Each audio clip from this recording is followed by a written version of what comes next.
আসসালামু আলাইকুম। আচারি কথার পক্ষ থেকে আপনাদের সবাইকে স্বাগতম। আজকে কিভাবে মাছের ঝোল রান্না করতে হয় সেটা আপনাদের সঙ্গে শেয়ার করব। মাছের ঝোল রান্না করার জন্য আমি তেলাপিয়া মাছের কয়েক পিস মাছ নিয়েছি।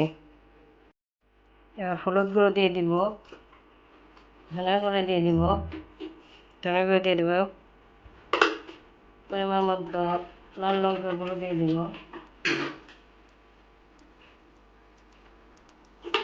লবণ দিয়ে দিব, স্বাদ মতো লবণ দিয়ে দিব,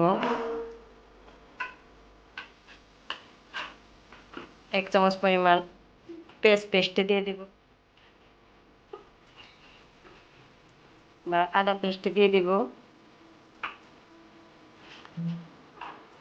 একটু তেল দিয়ে দিব, সাদা তেল। এবার মাছটাকে ভালো মতো মেখে নেব। দেখেন আমার মাছটা মাখা হয়ে গেছে। এবার আমি চুলায় একটি প্যান বসিয়ে দিব,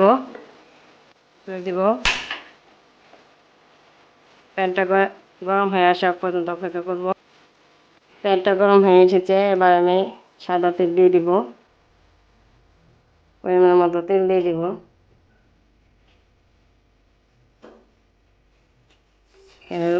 একটু রসুন কুচি দিয়ে দিব,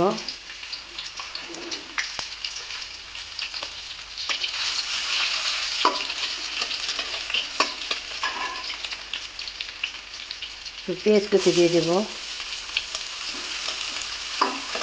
পেঁয়াজটা লাল হয়ে আসা পর্যন্ত অপেক্ষা করব। কাঁচা লঙ্কা ফালি দিয়ে দিব। এবার একটু জিরে দিয়ে দিব, আবার একটু নেড়ে দিব। পেঁয়াজটা লাল হয়ে এক পর্যন্ত অপেক্ষা করব।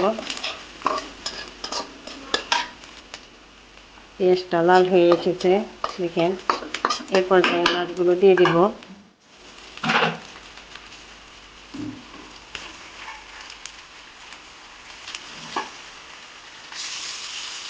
মাছগুলো দিয়ে ভালোভাবে নেড়ে নেব।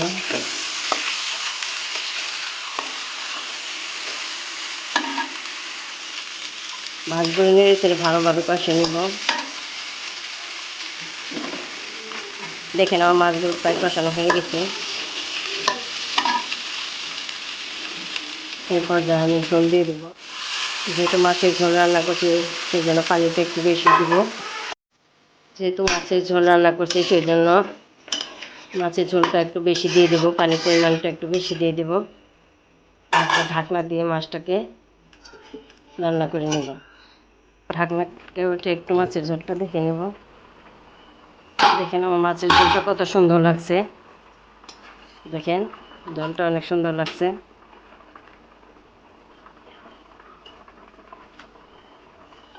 একটু ঢেকে দেবো ঢাকনা দিয়ে। দেখেন আমার মাছের ঝোল রান্না প্রায় শেষ হয়ে গেছে। যেহেতু মাছের ঝোল রান্না করছি সেই জন্য ঝোলটা একটু বেশি রাখবো। এই পর্যায়ে আমি কয়েকটি ধনেপাতা দিয়ে দিব। মাছের ঝোল রান্না করছি এই জন্য ঝোলটা একটু বেশি রাখবো। দেখেন আমার মাছের ঝোল রান্না হয়ে গেছে। এখন আমি গ্যাসের চুলাটা অফ করে দেবো, চুলা থেকে নামিয়ে নিব। দেখেন দেখেন আমার তেলাপিয়া মাছের ঝোল রান্না হয়ে গেছে, কত সুন্দর লাগছে। এটা খেতে অনেক সুস্বাদু। আপনারাও বাসায় সবাই ট্রাই করবেন। ভিডিওটি ভালো লাগলে সবাই লাইক ও সাবস্ক্রাইব করে দিবেন।